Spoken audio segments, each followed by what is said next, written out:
तो कैसे हैं आप सभी। First of all good morning to all of you.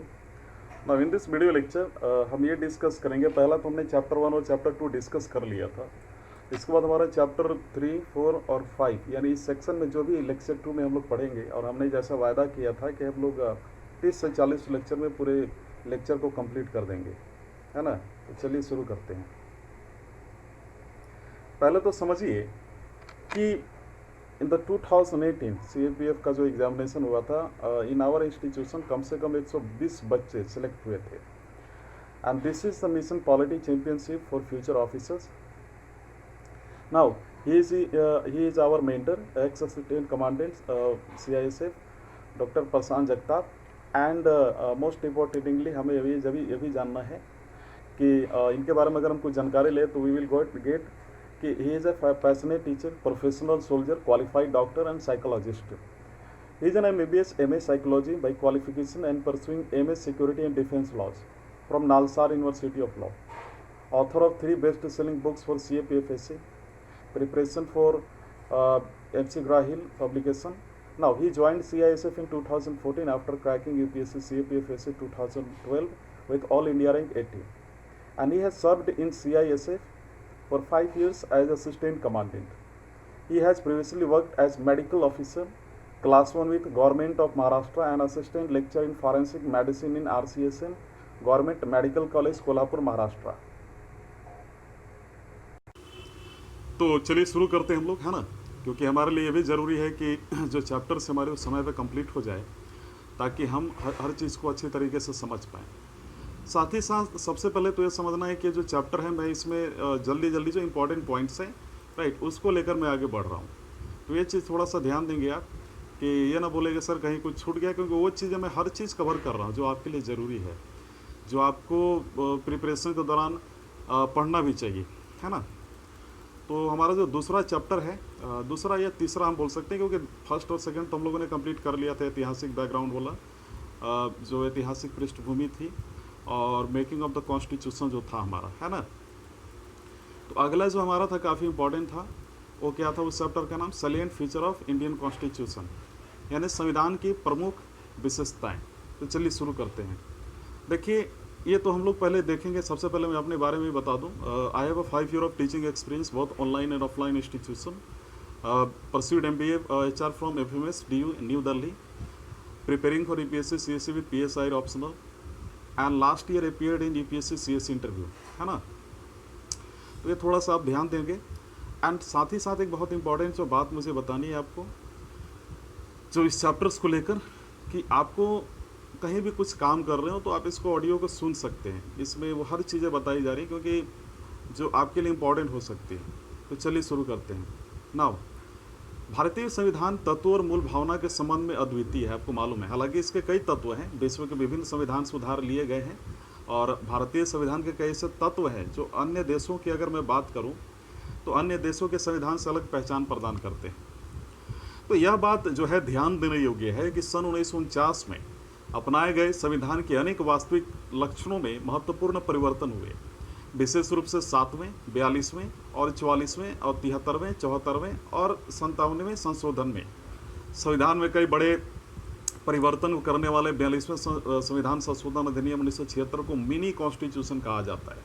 हालांकि केशवानंद भारती जो मामला था, आपको याद होगा, 1973 में सर्वोच्च न्यायालय ने व्यवस्था दी थी, ये कहा था कि आर्टिकल 368 के तहत संसद को मिली संवैधानिक, है ना, ये ध्यान देना है, संसद को मिली संवैधानिक शक्ति संविधान के मूल ढांचे को बदलने की अनुमति नहीं देती है।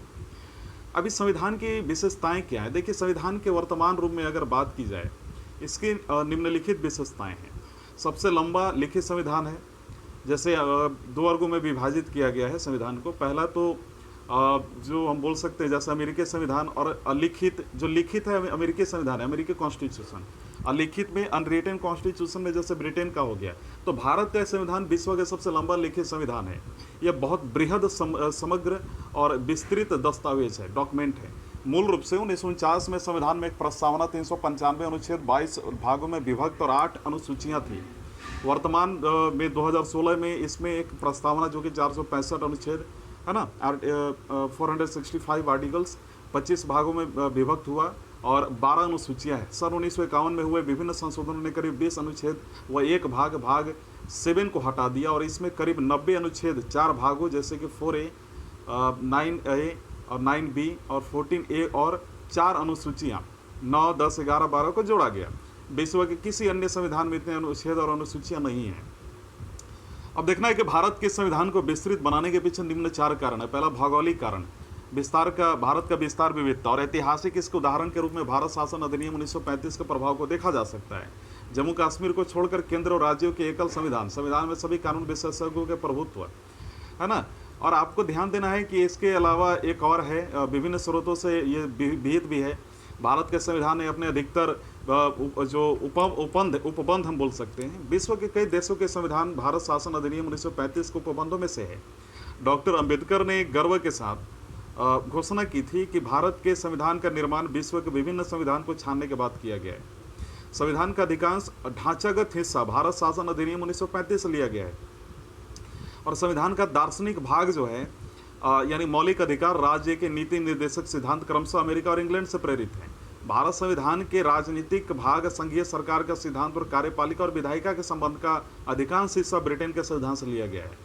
तो वहीं अगर संविधान की अन्य प्रावधान Canada, Australia, Germany, USSR, United Soviet सोवर्जन Republic जैसे हम बोल सकते हैं, फ्रांस, दक्षिण अफ्रीका, जापान इत्यादि देशों के संविधान से लिए गए हैं।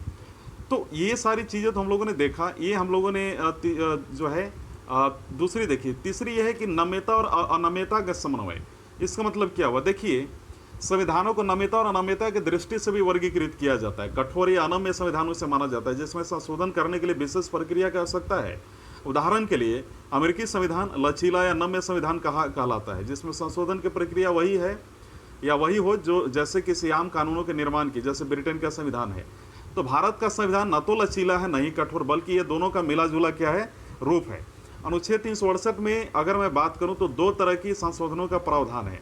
अगर आप इस चीज़ का ध्यान दें तो वो तो ठीक है, लेकिन अगला है हमारा चौथा, एकात्मक की ओर झुकाव के साथ संघीय व्यवस्था है इसका सैलिएंट फीचर के अंदर।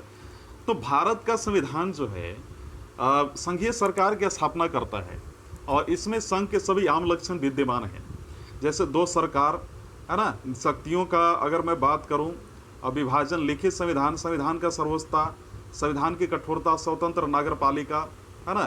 तो इसके साथ ही अगर बात की जाए तो मैं अगर इसमें देखूं तो एक दूसरी तरीके से आप ये भी देख सकते हैं कि द्विसदनीयता है, यानी हमारे यहाँ 2 पार्लियामेंट में 2 जो है हाउसेस हैं।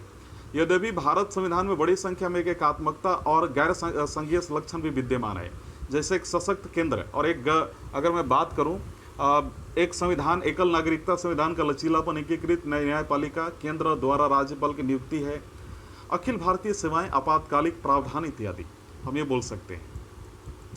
अगला जो है, लेकिन सबसे पहले आपको समझना है कि संविधान में कहीं भी संघीय शब्द का इस्तेमाल नहीं किया गया है।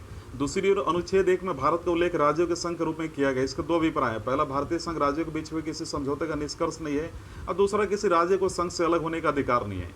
इसी वजह से भारतीय संविधान को निम्नांकित नाम दिए गए हैं, जैसे कि एकात्मकता की भावना में संघ, अर्थ संघ जो कि केसी वैरे ने बोला था, और बार्गेनिंग फेडरलिज्म जो कि मॉरिस जोन्स ने बोला था, कोऑपरेटिव फेडरलिज्म जो कि ग्रेवनील ऑस्टिन ने बोला था, federation with the centralising tendency, over Jennings और अन्य लोगों ने भी बोला था। अगला जो है भारत का संसदीय रूप। देखिए, भारत संविधान अमेरिका के जो है अध्यक्षीय प्रणाली के बजाय ब्रिटेन के संसदीय तंत्र को अपनाया है। संसदीय व्यवस्था विधायिका और कार्यपालिका के मध्य समन्वय और सहयोग के सिद्धांत पर आधारित है, जबकि अध्यक्षीय प्रणाली दोनों के बीच शक्तियों के विभाजन के सिद्धांत पर आधारित है। संसदीय प्रणाली को सरकार के वेस्टमिंस्टर उत्तरदायी सरकार और मंत्रिमंडल सरकार के नाम से भी जाना जाता है। संविधान केवल केंद्र में नहीं बल्कि राज्य में भी संसदीय प्रणाली की स्थापना करता है। भारत में संसदीय प्रणाली की विशेषता निम्नलिखित है, जैसे वास्तविक और नामपत्र के कार्यपालकों की उपस्थिति, बहुमत वाले दल की सत्ता, प्रधानमंत्री या मुख्यमंत्री का नेतृत्व, कुछ इस प्रकार का। वहीं अगर मैं बात करूं, जो आपको समझना है कि संसदीय संप्रभुता और न्यायिक सर्वोच्चता के समन्वय। संसद की संप्रभुता जो है नियम ब्रिटिश संसद से जुड़ा हुआ है, जबकि न्यायपालिका के सर्वोच्च का सिद्धांत अमेरिका के सर्वोच्च न्यायालय से लिया गया है ना। तो ये तरीके की कुछ चीज़ें हैं जो आपको समझनी है, लेकिन इसमें जो इंपॉर्टेंट है, जो हमारे प्री के लिए काफ़ी इंपॉर्टेंट है, उसको लेकर मैं कंप्लीट कर रहा हूँ। 7वां में है एकीकृत और स्वतंत्र न्यायपालिका, इंडिपेंडेंट जुडिशरी इंडिया में जैसे सुप्रीम कोर्ट वगैरह, है ना। जैसे सर्वोच्च न्यायालय एक संघीय अदालत है या शीर्ष न्यायालय है ना। तो जो नागरिकों के मौलिक अधिकारों को रक्षा की गारंटी देता है और संविधान का संरक्षक भी है, इसलिए संविधान में इसकी स्वतंत्रता के लिए कई प्रावधान किए गए हैं, जैसे न्यायाधीशों की कार्यकाल की सुरक्षा, न्यायाधीशों के लिए निर्धारित सेवा शर्तें, भारत की संचित निधि से सर्वोच्च न्यायालय के सभी खर्चों का वहन, विधायिका में न्यायाधीश के कामकाज पर चर्चा पर रोक, सेवानिवृत्त के बाद अदालत में कामकाज पर रोक, अवमानना के लिए दंड देने की शक्ति, कार्यपालिका से न्यायपालिका को अलग रखना इत्यादि। तो मौलिक अधिकार जो हमारा फंडामेंटल राइट्स है, इसमें भी संविधान के तीसरे भाग में 6 मौलिक अधिकारों का वर्णन किया गया है। और ये है समानता का अधिकार, अनुच्छेद 14 से 18 तक मिलेगा आपको। स्वतंत्रता का अधिकार अनुच्छेद 19 से 22 तक मिलेगा आपको। और शोषण के विरुद्ध अधिकार अनुच्छेद 23 से 24 तक मिलेगा। और धार्मिक स्वतंत्रता का अधिकार जो कि अनुच्छेद 25 से और 28 तक मिलेगा। तो सांस्कृतिक और शिक्षा का आधार का अगर बात किया जाए तो मैं यहाँ पे 1 सेकेंड मैं यहाँ पे थोड़ा सा रोकूंगा। हाँ, तो यहाँ पे जो हम लोग 7 में देख रहे हैं, माफ़ कीजिएगा स्लाइड देर से शो कर रहा होगा। तो धार्मिक स्वतंत्रता का अधिकार जो अनुच्छेद 25 और 28 और सांस्कृतिक और शिक्षा का अधिकार अनुच्छेद 29 और 30 और संवैधानिक उपचारों का अधिकार अनुच्छेद 32। तो ये चीज़ हम लोगों ने इसमें देखा। तो मौलिक अधिकार का उद्देश्य वस्तुतः राजनीतिक लोकतंत्र की भावना को प्रोत्साहन देना है। यह कार्यपालिका और विधायिका की अगर मैं बात करूं कि मनमाने कानूनों पर जो है निरोधक की तरह काम करता है, निरोधक की तरह। उल्लंघन की स्थिति में इसे न्यायालय के माध्यम से लागू किया जाता है। जिस व्यक्ति के मौलिक अधिकार का हनन हुआ है वह सीधे सर्वोच्च न्यायालय के शरण में जा सकता है ना। जो अधिकारों की रक्षा के लिए बंदी, प्रत्यक्षीकरण और परामादेश और प्रतिषेध अधिकार, परीक्षा और उत्प्रेषण जैसे अभिलेख या रिट जारी कर सकता है ना। जिसे हम बोलते हैं ना कभी कभी कि आप यहाँ पे देख भी सकते हो, आपने सुना भी होगा प्रोहिबिशन, क्रिटेरियरी, ये सब जो है हुबेस कॉर्पस, इस तरीके का जो है रेट वो जारी कर सकता है। टोटल 5 होते हैं। तो ये तो हम लोगों ने देखा इसमें। अगला जो हमारा 8 में है उसके बारे में हम लोग थोड़ा डिस्कस करते हैं। देखिए आपको 8 के बारे में हो चुका हमारा। अब हमारा जो अगला है देखिए 9th में जो हमारा directive principle of state policy, इस बारे में थोड़ा देखें आप। तो अगर हम directive principle of state policy की बात करें तो हम ये पाएंगे कि इसमें कुछ चीज़ें बहुत, जैसे अगर मान लीजिए कि राज्य के नीति निर्देशक सिद्धांत, यानी directive principle of state policy का मतलब ये होता है। तो डॉक्टर BR अम्बेडकर के अनुसार राज्य के नीति निर्देशक सिद्धांत भारतीय संविधानों की अनूठी विशेषता है। इनका उल्लेख संविधान के 4थे भाग में किया गया है। इन्हें मोटे तौर पर 3 वर्गों में विभाजित किया जाता है। सोशलिस्ट, जिसको हम गांधीयन बोल सकते हैं, गांधीवादी, या फिर लिबरल इंटेलेक्चुअल जैसे उदार बौद्धिक। तो देखिए यहाँ पे समझना क्या है कि मिनर्वा मिल्स जो मामला था 1980 का था, उसमें सर्वोच्च न्यायालय ने कहा था कि भारतीय संविधान की नींव मौलिक अधिकारों और नीति निर्देशक सिद्धांतों के संतुलन पर रखी गई है। और ये हमारा जो फंडामेंटल ड्यूटी, इसके ऊपर देखिए कि मूल संविधान में मौलिक कर्तव्यों का उल्लेख नहीं किया गया। आप समझिए इस बात को। इन्हें स्वर्ण सिंह समिति के सिफारिश के आधार पर 1976 के 42वें संविधान संशोधन के माध्यम से आंतरिक आपातकाल जो कि 1975 और 77 के दौरान शामिल किया गया था, 2002 के 86वें यानी 86th कॉन्स्टिट्यूशनल अमेंडमेंट ने एक मौलिक कर्तव्य को जोड़ा। हालांकि संविधान के 4A भाग में जो फर्स्ट, जिसको हम बोल सकते हैं मौलिक कर्तव्यों का जिक्र किया गया है, जिसमें केवल एक अनुच्छेद यानी 51A है ना। तो इसके प्रत्येक भारतीय का यह कर्तव्य होगा इसके तहत कि संविधान राष्ट्रध्वज और राष्ट्रगान का आदर करे, राष्ट्र की संप्रभुता, एकता और अखंडता की रक्षा करे, हमारी मिश्रित संस्कृति की समृद्ध धरोहर का अनुरक्षण करे। तो बहुत सारे इस प्रकार के हैं, है ना।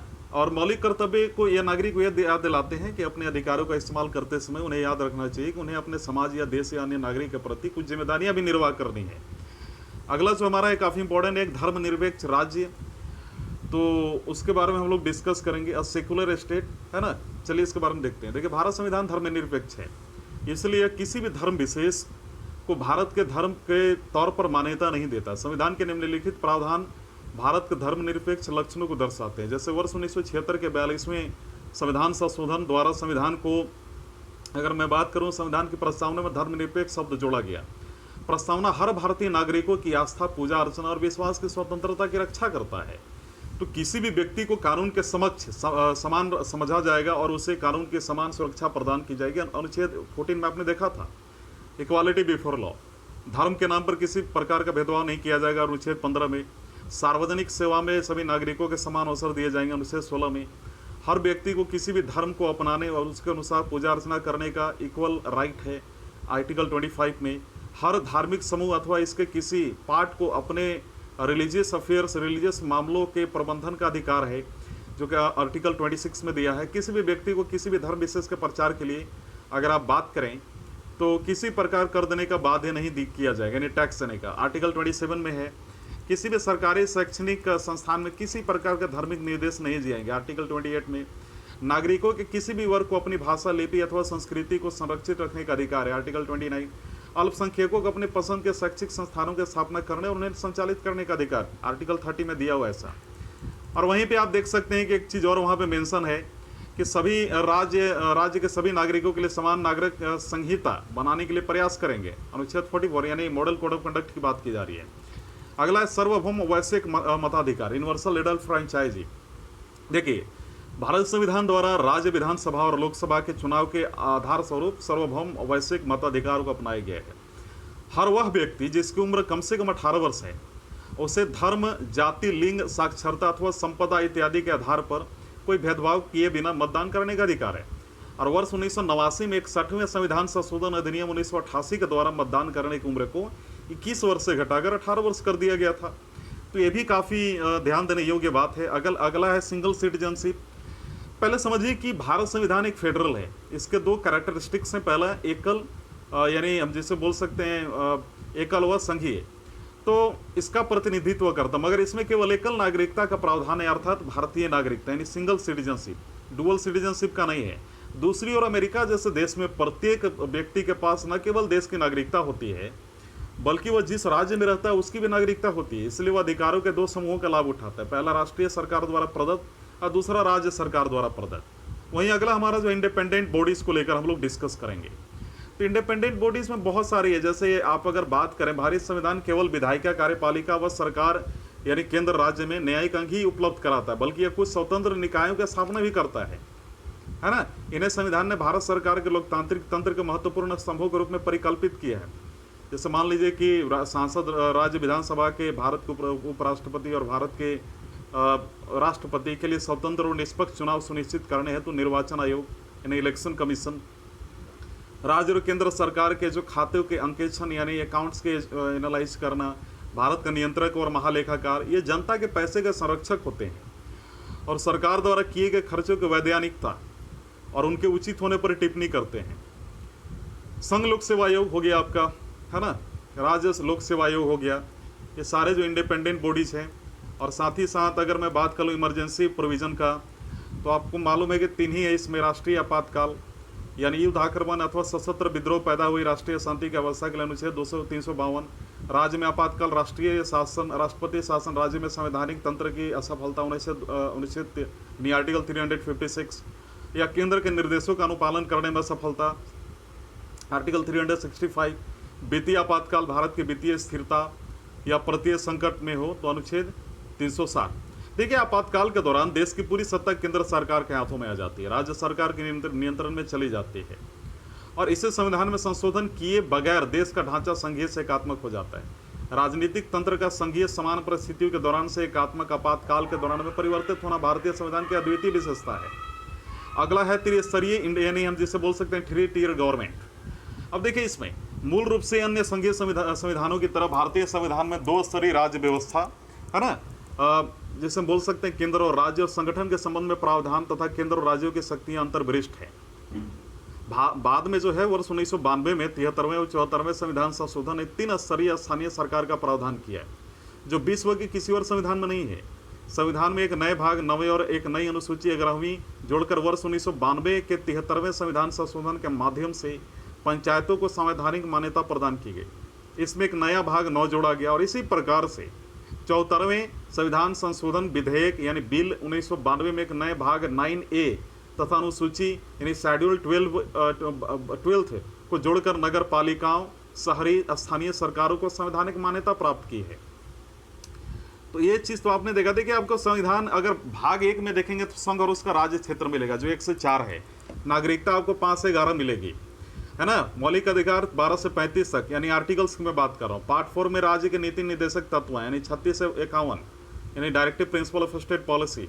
4A में आपका फंडामेंटल ड्यूटी है यानी 51A, और 5 में है इंडियन गवर्नमेंट जो कि 52 से 151 है, जिसमें फर्स्ट अध्याय में यानी चैप्टर में कार्यपालिका है जो 52 से 78 है यानी अध्याय, यानी हम बोल सकते हैं चैप्टर 2 में पार्लियामेंट है यानी 79 से 122, जिसको चैप्टर 3 में राष्ट्रपति की विधियाँ शक्तियाँ हैं 123, चैप्टर 4 में संघ की न्यायपालिका 124 से 147, लेसन 5 में यानी चैप्टर 5 में भारत की नियंत्रक एवं महालेखा परीक्षा जो 148 से 151 है। वहीं छठी पार्ट में जो है 6 पार्ट में राज्य सरकार यानी स्टेट गवर्नमेंट्स यानी 152। तो अगर चैप्टर 1 में साधारण जो कि जनरल है कॉमन 152 से 237, चैप्टर 2 कार्यपालिका में 153 से 167, पार्ट 4 में जो है पार्ट 3 में यानी चैप्टर 3 में राज्य एवं विधानमंडल जिसमें 168 से लेकर 212, चैप्टर 4 में राज्य की विधायी शक्तियाँ जो कि 213 है, चैप्टर 5 में राज्यों को उच्च न्यायालय जिसे हम 214 से 232 बोल सकते हैं, चैप्टर 6 में अधीनस्थ न्यायालय यानी 233 से 237, और पार्ट 7 में राज्यों से संबंधित पहली अनुसूची का खंड बी यानी पार्ट बी यानी निरस्त जो कि खत्म हो चुका है 238 जो कि खत्म हो चुका है। पार्ट 8 में संघ राज्य क्षेत्र 239 से 242, 9 में पंचायतें 243 से लेकर 243 न जैसे हम बोल सकते हैं हिंदी में, फिर 9A यानी 9 का जो कि नगर पालिका है 243 त से लेकर 243 छ तक। इसके बाद ये सारी चीज़ें हैं आप देख लेंगे एक बार, जो कि 11th में आपको अगर मिलेगा तो संघ और राज्य के बीच संबंध मिलेगा। वहीं 12वीं पार्ट में मिलेगा वित्तीय संपत्ति संविधाएं और वाद जिसको हम कॉन्फ्लिक्ट बोल सकते हैं स्ट्रेस। वहीं 13वीं पार्ट में मिलेगा भारत के राज्य क्षेत्र के भीतर व्यापार। 14वीं में मिलेगा संघ के राज्यों के अधीन सेवाएं, है ना। वहीं शेड्यूल में बात कर रहा हूँ, वहीं 14वीं ए में मिलेगा अधिकरण, 15वीं में मिलेगा निर्वाचन, 16वीं में मिलेगा कुछ वर्गों से संबंधित विशेष प्रावधान, 17वीं में मिलेगा राजभाषा, 18वीं में आपात उपबंध, 19वीं में परिकरण, 20वीं में संविधान का संशोधन, 21वीं में अस्थायी संक्रमणशील और विशेष उपबंध, और 12वीं में संक्षिप्त नाम प्रारंभ हिंदी में प्राधिकृत पाठ और निरसन।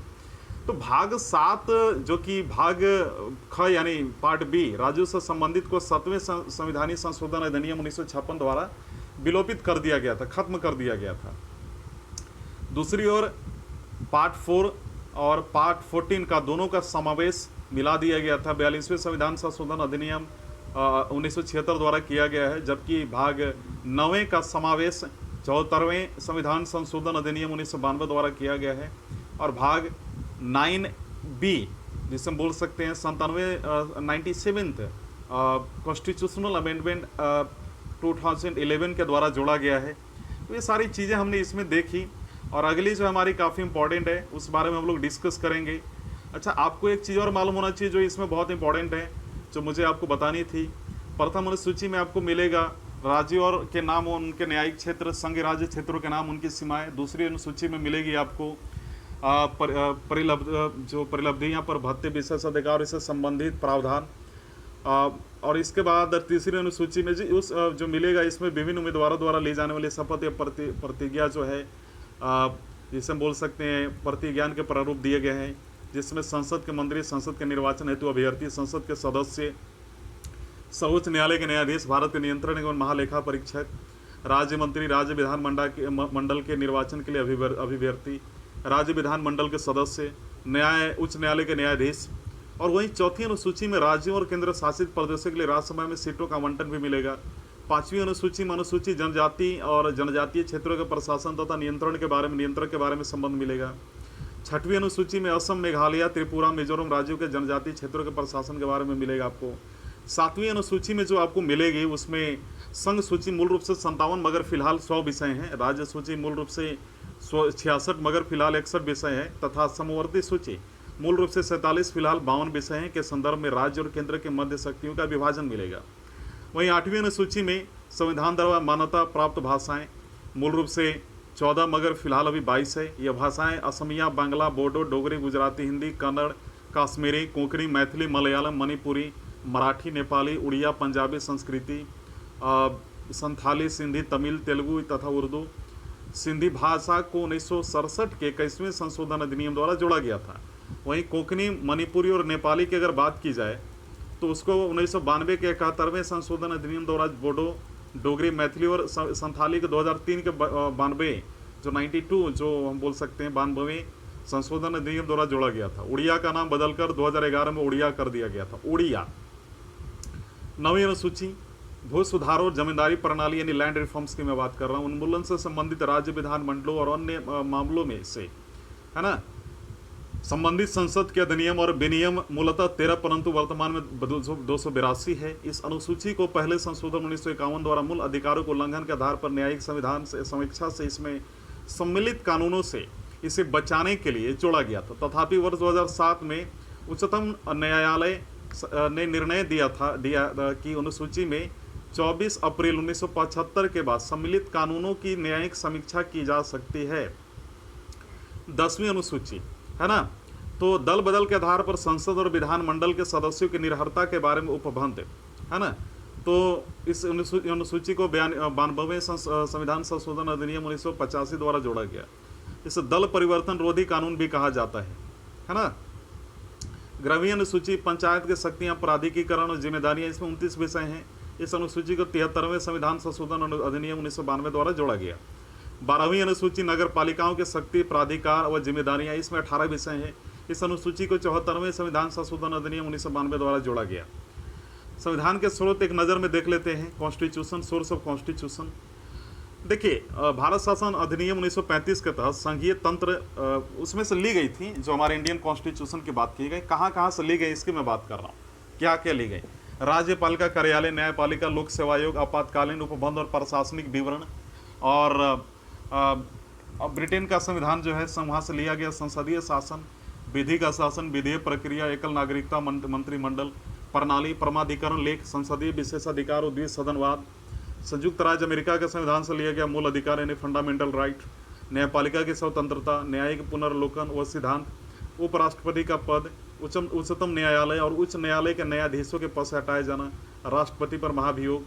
आयरलैंड का संविधान, राज्य के नीति निर्देशक सिद्धांत, राष्ट्रपति की निर्वाचन पद्धति और राज्यसभा के लिए सदस्यों का नामांकन।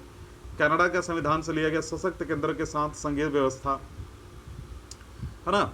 और साथ ही साथ एक चीज़ और आपको ध्यान देना है, ऑस्ट्रेलिया के संविधान से लिया गया समावर्ती सूची, जिसमें है ना वो यूनियन लिस्ट वगैरह हम लोग देख रहे थे।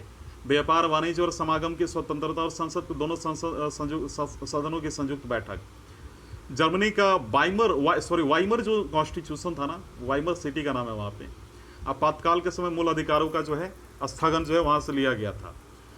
तो वहीं अगर हम बात करें जो है अगर जर्मनी का जो यानी सोवियत संघ का पूर्व का संविधान, तो मूल्य कर्तव्य की प्रस्तावना में न्याय यानी सामाजिक, आर्थिक और राजनीतिक आदर्श। फ्रांस का संविधान गणतांत्रिक और प्रस्तावना में जो है अगर बात की जाए स्वतंत्रता, समता और बंधुता के आदर्श। दक्षिणी अफ्रीका का कॉन्स्टिट्यूशन संविधान में संशोधन की प्रक्रिया और राज्यसभा के सदस्यों का निर्वाचन। जापान का संविधान विधि द्वारा स्थापित प्रक्रिया। तो ये सारी चीज़ें हम लोगों ने देखी और इसके साथ हम लोग आगे बढ़ेंगे। या अगला हमारा जो है काफ़ी इंपॉर्टेंट है, उसके बारे में हम लोग देख लेते हैं क्योंकि ये भी बहुत ज़्यादा ज़रूरी है ना। तो बहुत सारे पॉइंट्स हैं जो आपकी प्री के लिए इम्पोर्टेंट है, आपको जो प्री में उपयोगी हो सकती है।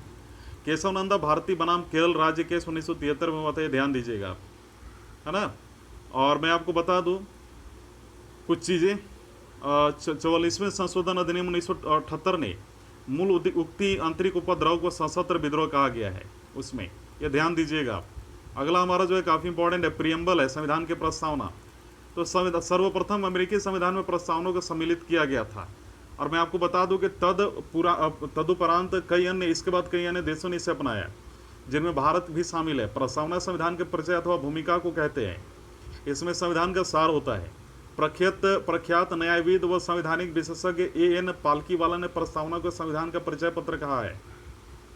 भारतीय संविधान की प्रस्तावना पंडित नेहरू द्वारा बनाए गए पेश किए गए संविधान सभा द्वारा अपनाए गए उद्देश्य प्रस्ताव पर आधारित है।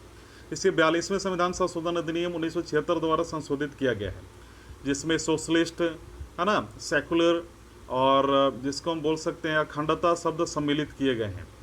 तो ये चीज़ आप थोड़ा सा ध्यान दीजिएगा, है ना। तो ये हो गया, हम लोगों ने देखा संविधान के प्रस्तावना के विषय वस्तु देख लीजिए आप। हम भारत के लोग भारत को एक संपूर्ण प्रभुत्व संपन्न समाजवादी धर्मनिरपेक्ष लोकतांत्रिक गणराज्य बनाने के लिए उनके इसके समस्त नागरिकों के सामाजिक आर्थिक और राजनीतिक न्याय विचार अभिव्यक्ति धर्म और विश्वास व उपासना की स्वतंत्रता प्रतिष्ठा और अवसर की समता प्राप्त करने के लिए तथा व्यक्ति की गरिमा राष्ट्र की एकता तथा अखंडता सुनिश्चित करने वाले बंधुत्व बढ़ाने के लिए दृढ़ संकल्पित होकर अपनी इस संविधान सभा में आज दिनांक 26 नवंबर 1949 को एतत् द्वारा इस संविधान को अंगीकृत अधिनियम और आत्मसमर्पित करते हैं, है ना। तो ये सारी चीज़ें हैं। तो ये तो आप लोगों ने देखा। देखिए, संविधान के अधिकार के जो स्रोत है उसकी प्रस्तावना करती है कि संविधान के भारत के लोगों से शक्ति अधिग्रहित करता है। वहीं अगर मैं इसकी अगर बात करूं, है ना, पहले तो आपको समझना है इसके बारे में कि भारत की जो प्रकृति है यह घोषणा करती है कि भारत का संप्रभु समाजवादी धर्मनिरपेक्ष लोकतांत्रिक और गणतांत्रिक राज व्यवस्था वाला देश है। संविधान का उद्देश्य इसके अनुसार न्याय स्वतंत्रता समता और बंधुत्व संविधान का उद्देश्य है। संविधान लागू होने की तिथि है 26 नवंबर 1949 की तिथि का उल्लेख करती है। तो ये तो हम लोगों ने देखा। साथ ही साथ आपके लिए एक बहुत इंपॉर्टेंट में यहाँ पे आपको समझना है कि प्रस्तावना में मुख्य शब्द हैं। जैसे आपको मैं अगर बताऊं इसके बारे में तो आपको समझना यहाँ पे है कि पहला संप्रभुता का आज से भारत न तो किसी देश पर निर्भर है और नहीं किसी अन्य देश का डोमिनियन है। वर्ष 1949 में भारत ने राष्ट्रमंडल की सदस्यता जो है स्वीकार करते हुए ब्रिटेन के प्रमुख माना और तथापि संविधान से अलग की यह घोषणा किसी भी तरह से जो है भारतीय संप्रभुता को प्रभावित नहीं करती, ऐसा बोला गया।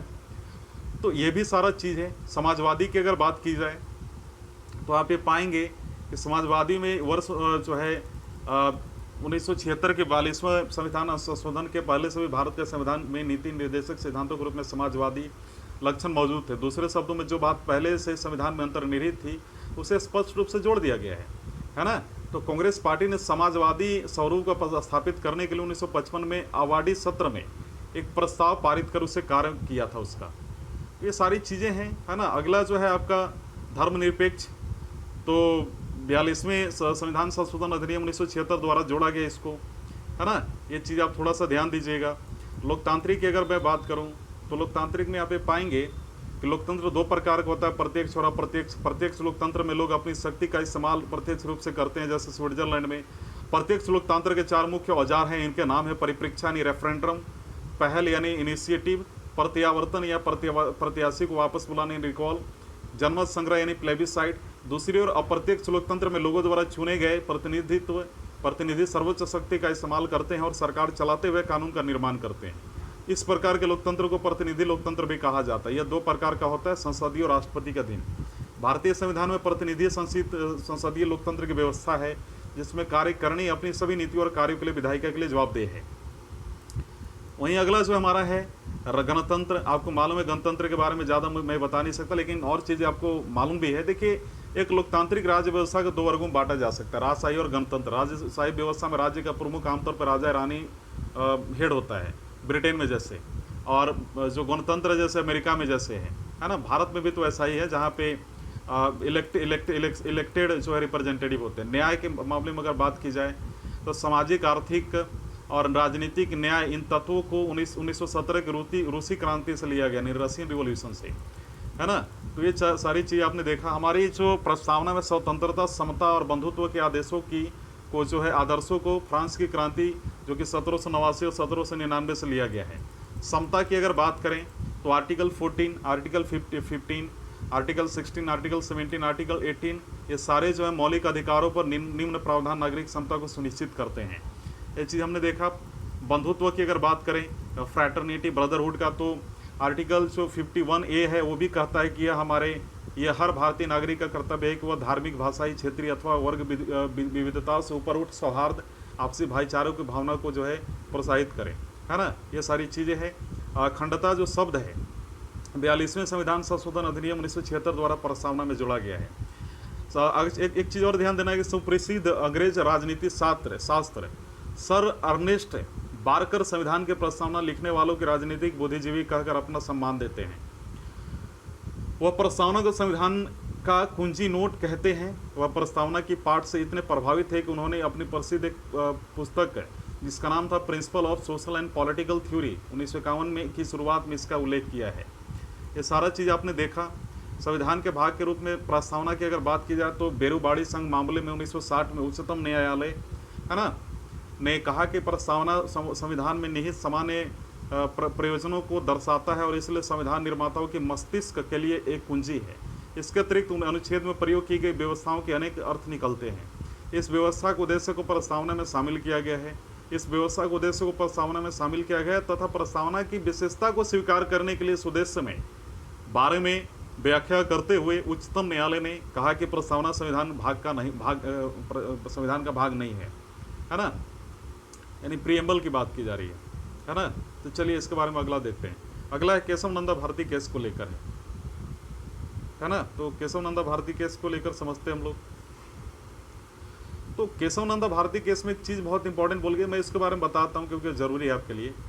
केशव नंदा भारती मामले 1973 में उच्चतम न्यायालय ने यह भी कहा था, आपको ध्यान देना है, कि पूर्व व्याख्या को अस्वीकार कर दिया गया और यह व्यवस्था दी कि प्रस्तावना संविधान एक भाग है। महसूस किया गया कि प्रस्तावना संविधान का अति महत्वपूर्ण हिस्सा यानी प्रीएम्बल कॉन्स्टिट्यूशन का महत्वपूर्ण हिस्सा है और संविधान की प्रस्तावना में उल्लिखित महान विचारों का ध्यान में रखकर संविधान का अध्ययन किया जाना चाहिए। LIC ऑफ इंडिया मामले 1995 में भी पुनः उच्चतम न्यायालय ने व्यवस्था दी कि प्रस्तावना यानी प्रीएम्बल संविधान का आंतरिक हिस्सा है ना। तो ये तो हम लोगों ने इसके बारे में डिस्कस किया, तो ये तो हम लोगों ने देखा इसमें। लेकिन नेहरू द्वारा 13 दिसंबर की अगर मैं बात करूं तो 13 दिसंबर 1946 को लाया गया है ना, और 22 जनवरी 1947 को संविधान सभा ने स्वीकार किया कॉन्स्टिट्यूशन, ये प्रीएम्बल की मैं बात कर रहा हूँ। तो ये सारा चीज़ आपको ध्यान देना है। अगला हमारा जो है काफ़ी इंपॉर्टेंट चैप्टर है ना, जो हमारे लिए बहुत इंपॉर्टेंट है। देखिए डेमोक्रेसी शब्द को दो ग्रीक शब्दों में मिलकर बनाया है, डेमोस और क्रारिया। इसका तात्पर्य क्रम से लोक और शासन से है ना। ये चीज़ आप थोड़ा सा ध्यान दीजिएगा और हमें कुछ चीज़ों पे बड़ा ध्यान देना है। जैसे अगला जो हमारा चैप्टर है उसका नाम है संघ एवं इसका क्षेत्र है ना, तो उसके बारे में थोड़ा डिस्कस करते हैं। Union and it's territory. संविधान के भाग 1 के अंतर्गत अनुच्छेद 1 से 4 तक संघ एवं इसके क्षेत्र की चर्चा की गई है। तो राज्यों का संघ यानी अनुच्छेद 1 में कहा गया है कि इंडिया यानी भारत बजाय राज्यों के समूह के राज्यों का संघ हो गया। व्यवस्था दो बातों की स्पष्ट करती है, एक देश का नाम और दूसरी राज्य पद्धति का प्रकार। संविधान सभा में देश का नाम को लेकर किसी तरह का कोई मैत्रिक्य नहीं था। कुछ सदस्यों ने सलाह दी कि इसके परंपरागत नाम भारत को रहने दिया जाए, जबकि कुछ ने आधुनिक नाम इंडिया को रहने की वकालत की। इस तरह संविधान सभा ने दोनों को स्वीकार किया, इंडिया जो कि भारत है। यानी डॉक्टर BR अम्बेडकर के द्वारा अगर मैं बात करूं अनुसार राज्यों का संघ उक्ति को संघीय राज्य के स्थान पर महत्व देने के दो कारण है। एक, भारतीय संघ राज्य के बीच में कोई समझौते का परिणाम नहीं है, और जैसे कि अमेरिकी संघ में, और दो राज्यों का संघ से विभक्त होने का कोई अधिकार नहीं है। यह संघ या विभक्त नहीं हो सकता। पूरा देश एक है जो विभिन्न राज्यों में प्रशासनिक सुविधा के लिए बटा हुआ है ना। तो आपको ध्यान देना है कि अनुच्छेद 1 में अनुसार भारतीय क्षेत्र को 3 श्रेणियों में बांटा जा सकता है। राज्यों के क्षेत्र, संघ क्षेत्र और ऐसे क्षेत्र जिन्हें किसी भी समय भारत सरकार द्वारा अधिगृहित किया जा सकता है ना। इस वक्त 29 राज्य और 28 राज्य और लगभग 8 केंद्र शासित क्षेत्र हैं है ना। ये चीज़ आपको थोड़ा ध्यान देना है। अनुच्छेद 2 में अगर बात की जाए तो संसद की शक्ति दी गई है कि संसद विधि द्वारा ऐसे निबंधों और शर्तों पर जो वह ठीक समझे संघ में नए राज्यों को प्रवेश या उनकी स्थापना कर सके या कर सकेगी। इस तरह अनुच्छेद 2 को संसद की 2 शक्तियां प्रदान करती है, यानी A, नए राज्यों को भारत के संघ में शामिल करें, और B, नए राज्यों को गठन करने की शक्ति है ना।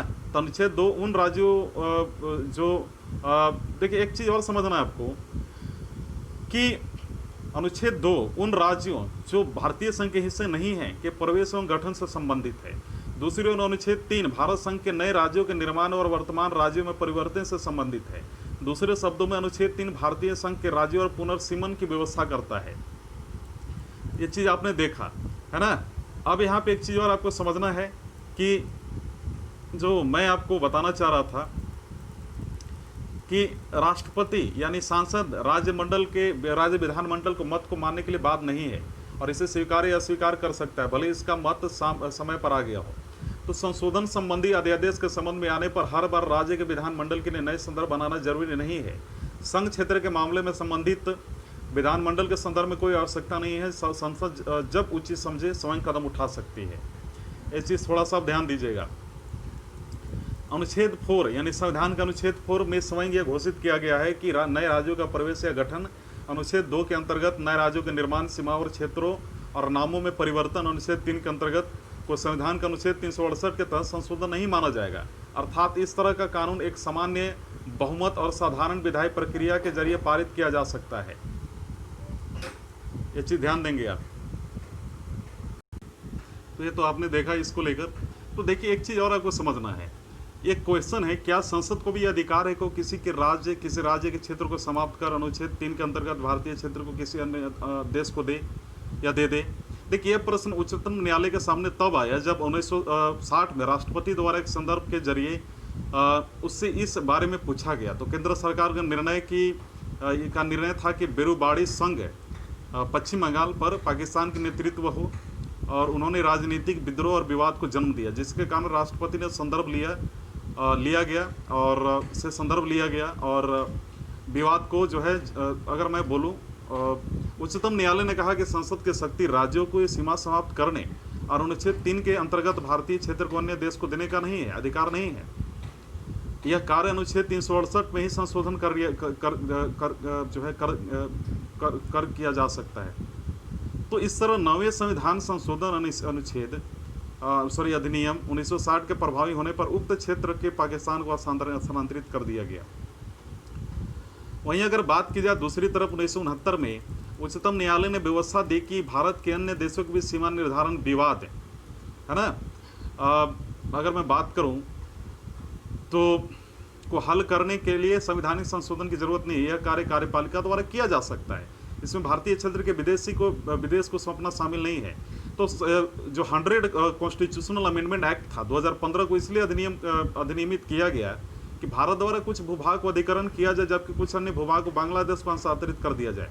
उस समझौते के तहत जो भारत और बांग्लादेश के सरकारों के बीच हुआ, इस लेन देन में भारत ने 111 विदेशी अंतर क्षेत्रों इनक्लेव्स को बांग्लादेश को हस्तांतरित कर दिया, जबकि बांग्लादेश ने 51 अंतर क्षेत्रों को भारत को हस्तांतरित किया।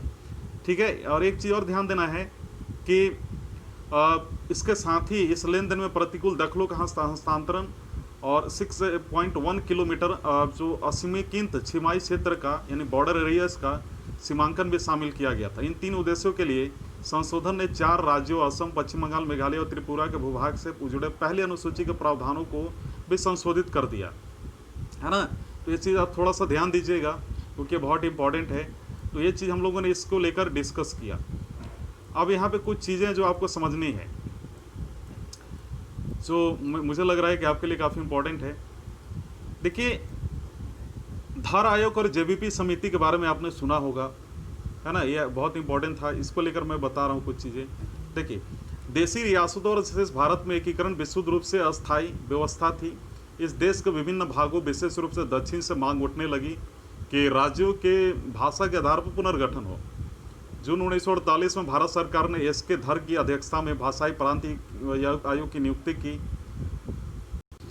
और आयोग ने अपनी रिपोर्ट दिसंबर 1948 में पेश की। आयोग ने सिफारिश की कि राज्यों का पुनर्गठन भाषाई कारक के बजाय प्रशासनिक सुविधा के अनुसार होना चाहिए।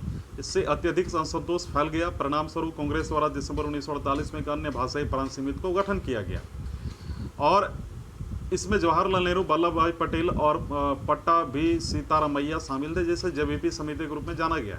इसने अपनी रिपोर्ट अप्रैल 1949 में पेश की और इस जो है बात की औपचारिक रूप से स्वीकार किया कि राज्यों को पुनर्गठन का आधार विशेष होना चाहिए। फजल अली आयोग का आपने नाम सुना होगा, है ना। तो आंध्र प्रदेश के निर्माण से अन्य क्षेत्रों से भी भाषा के आधार पर राज्य बनाने की मांग उठने लगी। इसके कारण भारत सरकार को 1953 दिसंबर महीने में एक 3 सदस्यीय राज्य पुनर्गठन आयोग, जिसमें फजल अली की अध्यक्षता में गठित करने के लिए विवश होना पड़ा। इसके अन्य सदस्य थे केएम पन्नीकर और एच.एन. कुंजरू। इसने अपनी रिपोर्ट 1955 में पेश की और इस बात को व्यापक रूप से स्वीकार किया कि राज्यों के पुनर्गठन में भाषा को मुख्य आधार पर बनाया जाना चाहिए, लेकिन इसने एक राज्य एक भाषा के सिद्धांत को अस्वीकार कर दिया। इसका मत था कि किसी भी राजनीतिक इकाई के पुनर्निर्धारण में भारत की एकता जो है, अगर मैं बात करूं, उसकी प्रमुखता दी जानी चाहिए और समिति ने किसी राज्य पुनर्गठन योजना के लिए 4 बड़े कारकों की पहचान की। पहले देश की एकता और सुरक्षा का अनुरक्षण और संरक्षण, भाषाई एवं सांस्कृतिक एकरूपता, वित्तीय आर्थिक एवं प्रशासनिक तर्क, प्रत्येक राज्य एवं पूरे देश में लोगों के कल्याण की योजना और इसका संवर्धन। इस प्रकार कुछ चीज़ें हुई। अच्छा, एक चीज़ मुझे बताना बहुत ज़रूरी है जो बार बार एग्जाम में आता है।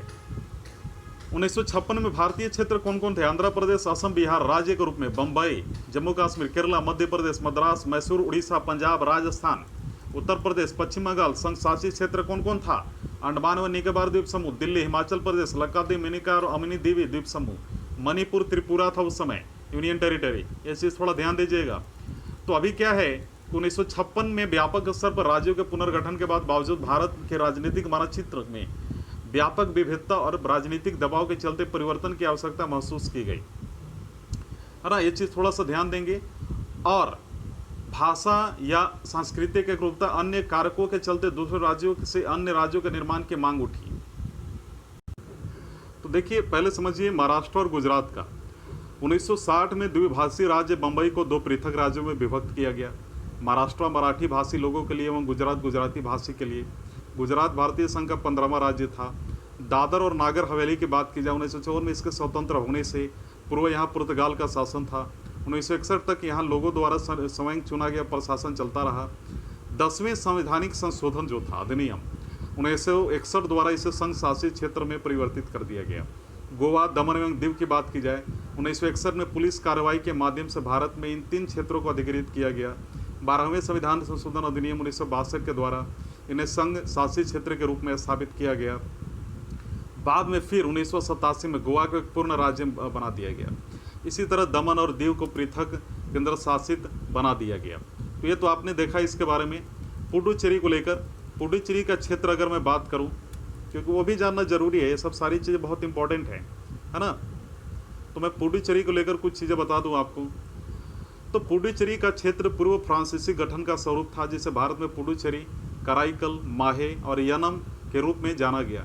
1954 में फ्रांस ने इसे भारत के सुपुर्द किया, इसे भारत से सुपुर्द किया, मतलब भारत को सौंपा। और इस तरह 1962 तक प्रशासन अधिगृहित क्षेत्र की तरह चलता रहा और फिर इसे 14वें संविधान संशोधन अधिनियम द्वारा केंद्र शासित प्रदेश बनाया गया, है ना। तो ये चीज़ आप थोड़ा सा ध्यान देंगे क्योंकि हमारे लिए इम्पोर्टेंट है। अगला है नागालैंड। 1963 में नागा पहाड़ी और असम के बाहर के त्वेन सांग क्षेत्रों को मिलाकर नागालैंड राज्य का गठन किया गया। ऐसे नागा आंदोलनकारियों की संतुष्टि के लिए किया गया था। तथापि नागालैंड को भारतीय संघ के 16वें राज्य का दर्जा देने से पूर्व 1961 में असम के राज्यपाल के नियंत्रण में रखा गया। हरियाणा, चंडीगढ़, हिमाचल प्रदेश 1966 में पंजाब राज्य से भारत के 17वें राज्य हरियाणा की अगर बात की जाए तो, और केंद्र शासित प्रदेश चंडीगढ़ का गठन किया। इसके बाद सिखों के लिए पृथक यानी सिंह गृह राज्य पंजाब सूबा की मांग उठने लगी और यह मांग अकाली दल नेता मास्टर तारा सिंह के नेतृत्व में उठी। शाह आयोग 1966 की सिफारिशों पर पंजाबी भाषी क्षेत्र को पंजाब राज्य एवं हिंदी भाषी क्षेत्र को हरियाणा के रूप में स्थापित किया गया। इसे लगे पहाड़ी क्षेत्र को केंद्र शासित राज्य हिमाचल प्रदेश का रूप दिया गया। 1971 में संघ शासित क्षेत्र हिमाचल प्रदेश को पूर्ण राज्य का दर्जा दिया गया।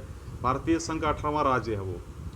अगला है मणिपुर, त्रिपुरा एवं मेघालय। 1972 में अगर बात करें, पूर्वोत्तर भारत के राजनीतिक मानचित्र में व्यापक परिवर्तन आए। इस तरह 2 केंद्र शासित प्रदेश मणिपुर और त्रिपुरा और उपराज्य मेघालय को राज्य का दर्जा मिला।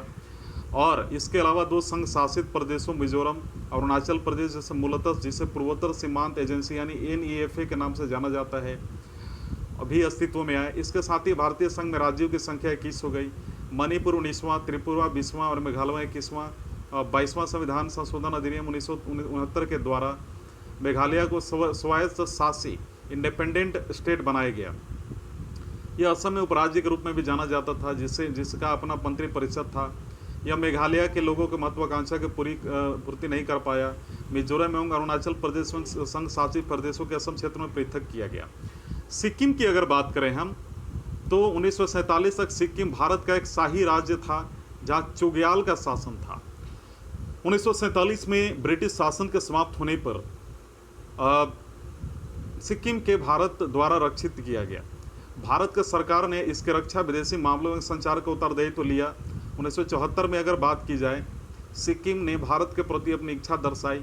तदनुसार संसद द्वारा 35वां संशोधन अधिनियम 1974 लागू किया गया। इसके द्वारा सिक्किम को एक संपूर्ण राज्य यानी संबद्ध राज्य अगर हम बात करें, है ना, दर्जा दिया गया। इसका उद्देश्य के लिए एक नए अनुच्छेद 2A एवं नई अनुसूची 10वीं अनुसूची जिसमें संबद्धता की शर्तों एवं नियम उल्लेखित किए गए हैं, उसको संविधान में जोड़ा गया। हालांकि यह प्रयोग अधिक नहीं चला, इससे सिक्किम के लोगों की महत्वाकांक्षाओं की पूर्ति नहीं हुई। 1975 में एक जनमत के दौरान उन्होंने चौग्याल के शासन को समाप्त करने के लिए मत दिया। इस तरह सिक्किम भारत का अभिन्न हिस्सा बन गया। और इस तरह 36वें संविधान संशोधन अधिनियम 1975 के प्रभावी होने के बाद सिक्किम को भारत संघ का पूर्ण राज्य बना दिया गया। 22वां राज्य इस संशोधन के माध्यम से संविधान को पहली व चौथी अनुसूची को संशोधित कर नया अनुच्छेद 371 को जोड़ा गया। इसमें सिक्किम के प्रशासन के लिए कुछ विशेष प्रावधानों की व्यवस्था की गई है। इसने अनुच्छेद 2A और 10वीं अनुसूची को भी निरस्त कर दिया, जिन्हें 1974 के 35वें संशोधन अधिनियम द्वारा जोड़ा गया था। मिजोरम, अरुणाचल प्रदेश, गोवा की बात की जाए, 1987 में भारत संघ में 3 नए राज्य मिजोरम, अरुणाचल प्रदेश और गोवा, जो कि 23वें, 24वें और 25वें राज्य के रूप में अस्तित्व में आए। संघ शासित प्रदेश मिजोरम का पूर्ण राज्य बनाया गया। यह निर्माण 1986 में एक समझौते के आधार पर हुआ, जिस पर भारत सरकार एवं मिजो नेशनल फ्रंट ने हस्ताक्षर किए, जिसने 2 दशक से चले आ रहे राजद्रोह को समाप्त कर दिया। अरुणाचल प्रदेश भी 1972 में संघ शासित प्रदेश बना, है ना, और संघ शासित प्रदेश गोवा, दमन और दीव से गोवा को पृथक कर अलग राज्य बनाया गया, है ना। तो छत्तीसगढ़, उत्तराखंड और झारखंड, सन 2000 में छत्तीसगढ़, उत्तराखंड और झारखंड को क्रमशः मध्य प्रदेश, उत्तर प्रदेश, बिहार से पृथक कर नए राज्यों के रूप में मान्यता दी गई। ये तीनों राज्य भारतीय संघ के 26वें, 37वें और 28वें राज्य बने। तेलंगाना वर्ष 2014 में तेलंगाना राज्य आंध्र प्रदेश राज्य के भूभाग को काटकर भारत के 20वें राज्य के रूप में अस्तित्व में आया। आंध्र प्रदेश राज्य अधिनियम 1953 ने भारत में भाषा के आधार पर पहले राज्य का निर्माण किया। आंध्र प्रदेश, जिसमें मद्रास राज्य, तमिलनाडु के तेलुगु भाषी क्षेत्र शामिल किए गए। कुर्नूल आंध्र प्रदेश राज्य की राजधानी थी, जबकि गुंटूर में राज्य का उच्च न्यायालय स्थापित था। ये तो हमने देखा इसके बारे में।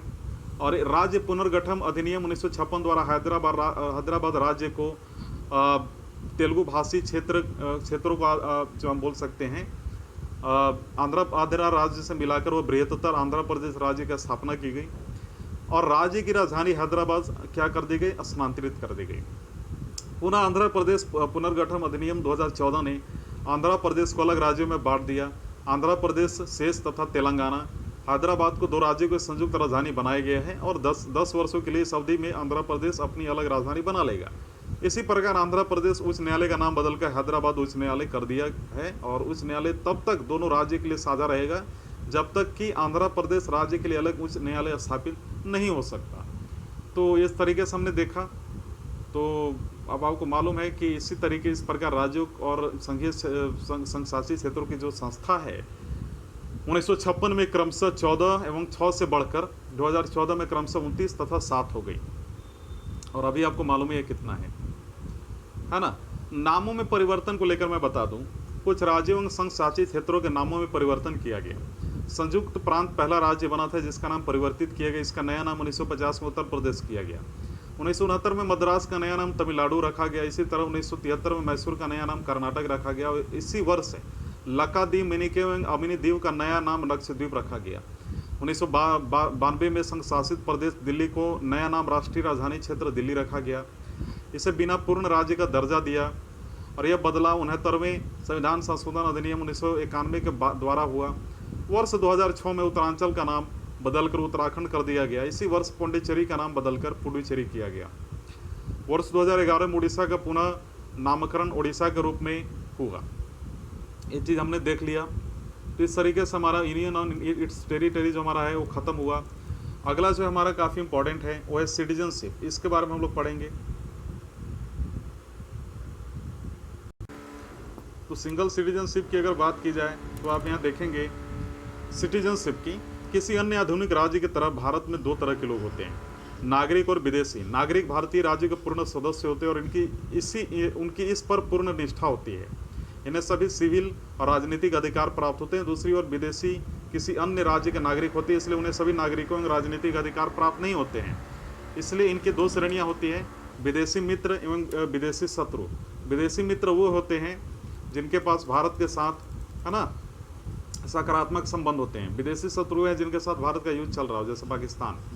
उन्हें कम अधिकार प्राप्त होते तथा वे गिरफ्तारी और नजरबंदी के विरुद्ध सुरक्षित नहीं होते।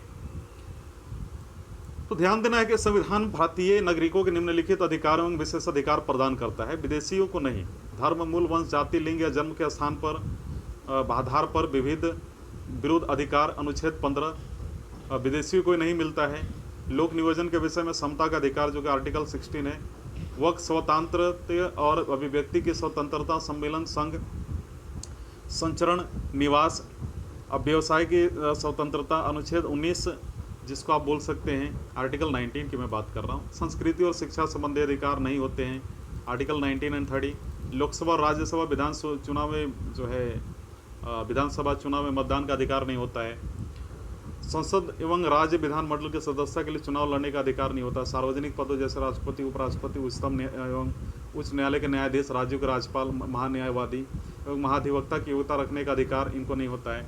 भारत में नागरिक जन्म से या प्राकृतिक रूप से राष्ट्रपति बनने की योग्यता रखते हैं, जबकि अमेरिका के केवल जन्म से ही नागरिक ही राष्ट्रपति बन सकते हैं। और संविधान के भाग 2 में अनुच्छेद 5 से 11 तक में नागरिकता के बारे में चर्चा की गई है। देखिए, अभी यहाँ ध्यान देना है कि यह सिर्फ उन लोगों को पहचान करता है, ये सिटीजन जो संविधान लागू होने के समय 26 जनवरी 1950 भारत के नागरिक बने, और इसमें न तो अधिग्रहण एवं न ही नागरिकता की हानि की चर्चा की गई है। यह संसद को इस बात का अधिकार देता है कि वह नागरिकता के संबंधित मामलों की व्यवस्था करने के लिए कानून बनाए। इसी प्रकार संसद ने नागरिकता अधिनियम 1955 को लागू किया, जिसका 1957, 1960, 1985, 1986, 1992, 2003, 2005 और 2015 में संशोधन किया गया। संविधान निर्माण के उपरांत 26 जनवरी 1950 संविधान के अनुसार 4 श्रेणियों के लोग भारत के नागरिक बने।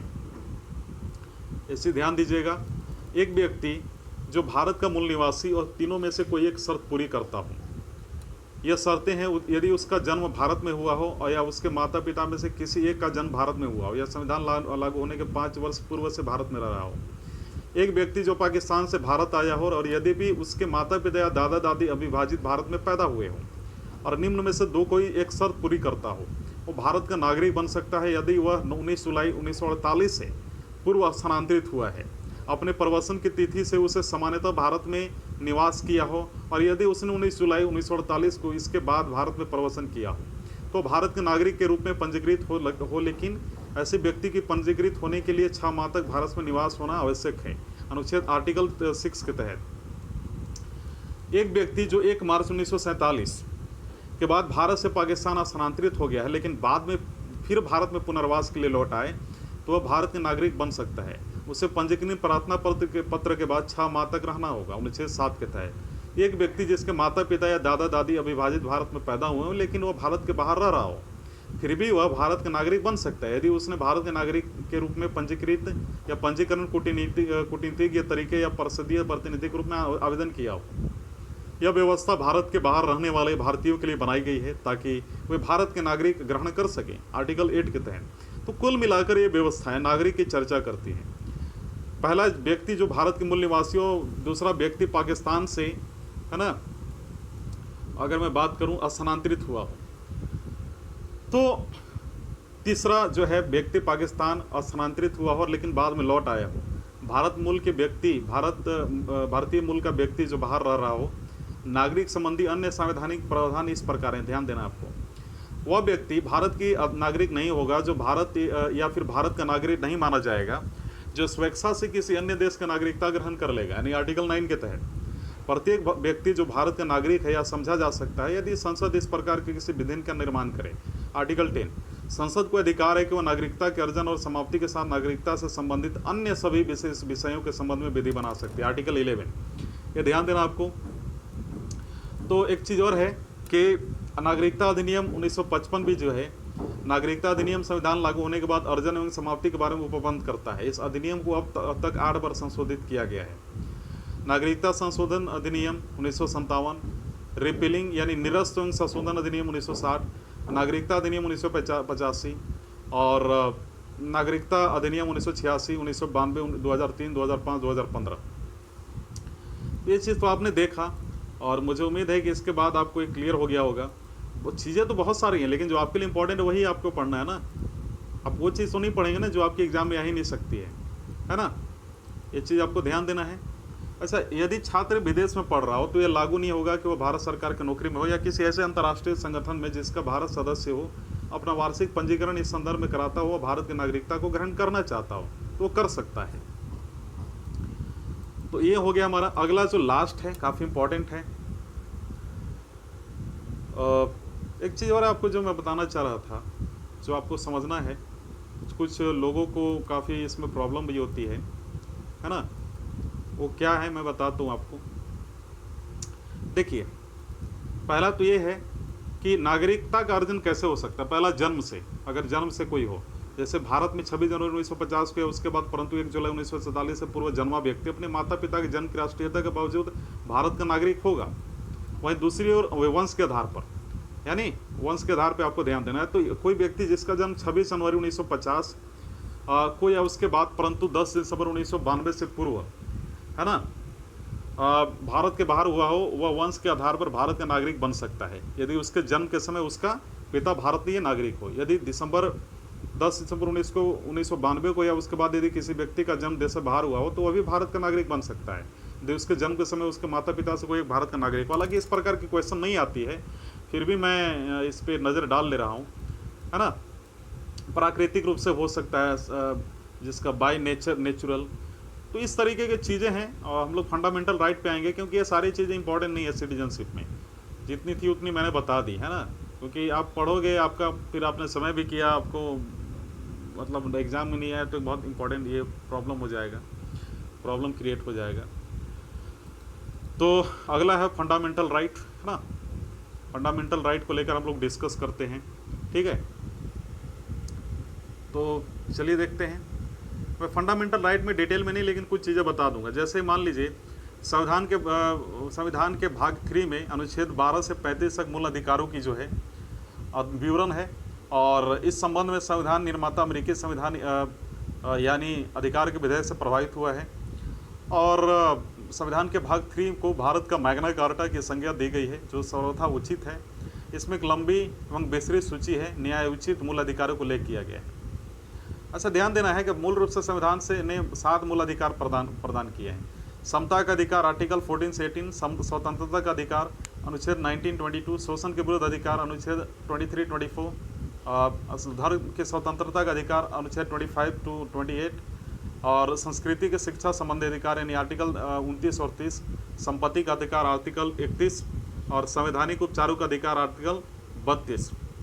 हालांकि संपत्ति का अधिकार को 44वें संवैधानिक संशोधन अधिनियम जो है 1978, है ना, द्वारा मूल अधिकारों की सूची से हटा दिया गया है। इससे संविधान के भाग 12 में अनुच्छेद 301 के तहत कानून अधिकार बना दिया गया, कानूनी अधिकार। इससे इस तरह फिलहाल कुल 6 मूल अधिकार हुए। ये चीज़ आप थोड़ा सा ध्यान देंगे, है ना। ये सारी चीज़ें हमने देखा। अच्छा, एक चीज़ और है कि समता का अधिकार आर्टिकल 14 से 18 था ना, तो 14 में विधि के समक्ष समता एवं विधियों के समान संरक्षण है। 15 में धर्म, मूल वंश, लिंग और जन्म स्थान के आधार पर विभेद का प्रतिरोध है। लोक निवेदन के विषय में अवसर की समानता आर्टिकल 16, असपृश्यता का अंत और उसकी आचरण निषिद्ध आर्टिकल 17, सेना या विद्या संबंधी समान के सिवाय सभी जो है उपाधियों पर रोक आर्टिकल 18, स्वतंत्रता यानी राइट टू फ्रीडम आर्टिकल 19 से 22 है। तो इसमें जो है आर्टिकल 19 में जो है 6 अधिकारियों की सूची है। संचरण, निवास, वृत्ति, सम्मेलन, संघ, वाक एवं अभिव्यक्ति, और अपराधों की दोष सिद्धि के लिए संबंध में संरक्षण भी है। आर्टिकल 20, प्राण एवं विधायक स्वतंत्रता का संरक्षण।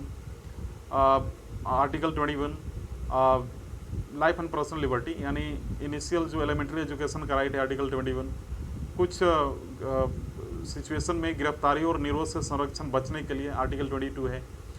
Right against exploitation article 23 to 24, बलात्श्रम का यानी चाइल्ड लेबर के लिए आर्टिकल 23 है उसका प्रतिरोध को लेकर। कारखानों आदि में बच्चों के नियोजन के प्रतिशत के लिए आर्टिकल 24, धर्म की स्वतंत्रता का अधिकार आर्टिकल 25 टू 28 के लिए आप देखें कि आर्टिकल 25 में अंतःकरण की और धर्म के आबाद रूप से मामले, आचरण और पहचान करने की स्वतंत्रता, है ना। तो धार्मिक कार्यों के प्रबंध की स्वतंत्रता आर्टिकल 26 में है। किसी धर्म की अभिवृद्धि के लिए करों के समुदाय के बारे में स्वतंत्रता आर्टिकल 27 में है। तो इस प्रकार आपने देखा कुछ चीज़ें थी। वहीं अगर मैं कुछ और आपको इस बारे में बता दूं, कुछ शिक्षा संस्थाओं में धार्मिक शिक्षा, धार्मिक उपासना में उपस्थित होने के लिए बारे में स्वतंत्रता आर्टिकल 28 में है। संस्कृति और शिक्षा संबंधी अधिकार आर्टिकल 29 और 30, जो कि अल्पसंख्यकों की भाषा, लिपि और संस्कृति की सुरक्षा आर्टिकल 29 में है। शिक्षा संस्थाओं की स्थापना यानी इस्टेब्लिशमेंट ऑफ एजुकेशनल इंस्टीट्यूशन और एडमिनिस्ट्रेशन, जो प्रशासन करने का अल्पसंख्यक वर्गों का अधिकार आर्टिकल 30 है। संवैधानिक उपचारों का अधिकार यानी right to constitutional remedies article 32, मूल अधिकारों का प्रवर्तित कराने के लिए उच्चतम न्यायालय जाने का अधिकार इसमें शामिल याचिकाएँ हैं, जैसे कि फेबियस कॉर्पस, क्रेटोरियरी प्रोहिबिशन, है ना, जिसको बंदी प्रत्यक्षीकरण, परमादेश, प्रतिरोध, उत्प्रेषण अधिकार, परीक्षा हम लोग जो बोलते हैं, वो सारी चीज़ें इसमें सम्मिलित हैं। तो ये तो आपने इसके बारे में देखा। बाकी बहुत सारी डिटेल्स हैं, अगर मैं सारा पढ़ाऊँ तो इसका मतलब पूरा चैप्टर पढ़ाना पड़ेगा। रिवीजन के रूप में मैं इसको लेकर चल रहा हूँ, तो आप इसमें कंफ्यूज ना हो, ये आपके लिए काफ़ी इम्पोर्टेंट है। देखिए, आपको रिवीजन करना है। अगर ये चैप्टर पढ़ाना हो तो चैप्टर तो मैं फिर से पढ़ाऊँगा ही। बहुत सारी चीज़ें हैं जो छोड़ दी गई हैं, जो आपको समझना है। अच्छा, एक चीज़ और ध्यान देना है, मार्शल लॉ और राष्ट्रीय आपातकाल में क्या अंतर है। मार्शल लॉ देखिए सिर्फ मूल अधिकारों को प्रभावित करता है, वहीं राष्ट्रीय आपातकाल यह न केवल मूल अधिकारों को प्राप्त करता है बल्कि केंद्र राज्य संबंधों को भी प्रभावित करता है। इसके अलावा राजस्व वितरण में निकाय शक्तियों को प्रभावित करने का साथ संसद का कार्यकाल भी बढ़ सकता है ना। तो ये सारी चीज़ें ध्यान देनी है। यह सरकार एवं साधारण कानूनी न्यायालयों के लिए निलंबित करता है, और राष्ट्रीय आपातकाल में यह सरकार एवं सामान्य कानूनी न्याय को जारी रखता है। मार्शल लॉ में देखेंगे तो ये कानून एवं व्यवस्था के भंग होने पर उसे दोबारा निर्धारित करता है, लेकिन राष्ट्रीय आपातकाल में ये सिर्फ 3 आधारों पर ही लागू होता है: युद्ध या फिर बाहरी आक्रमण या सशस्त्र विद्रोह। इससे देश के कुछ क्षेत्रों में लागू किया जा सकता है मार्शल लॉ को, और अब राष्ट्रीय आपातकाल को इसे पूरे देश या देश के किसी हिस्से में लागू किया जा सकता है। मार्शल लॉ, इसके लिए संविधान में कोई विशेष व्यवस्था नहीं है, यह अव्यक्त है, लेकिन राष्ट्रीय आपातकाल संविधान में इसकी विशेष व्यवस्था है। यह सुस्पष्ट और विस्तृत है। ये चीज़ थोड़ा सा आप ध्यान देंगे क्योंकि बहुत इंपॉर्टेंट है। आर्टिकल 34 मार्शल लॉ की बात करता है, और आर्टिकल 35 कुछ मूल अधिकारों का प्रभाव की बात करता है, और आर्टिकल 33 की अगर बात करें तो सशस्त्र बल और एवं मूल अधिकार की बात करता है ना। तो ये चीज़ हम लोगों ने देखा इसमें। तो इस तरीके से हमारा जो चैप्टर है वो कंप्लीट हुआ, और हमने आज salient feature of the constitution से लेकर फंडामेंटल राइट तक सारी चीज़ें कंप्लीट कर ली। मुझे उम्मीद है कि आज का वीडियो लेक्चर पसंद आएगा। वीडियो देखने के लिए धन्यवाद।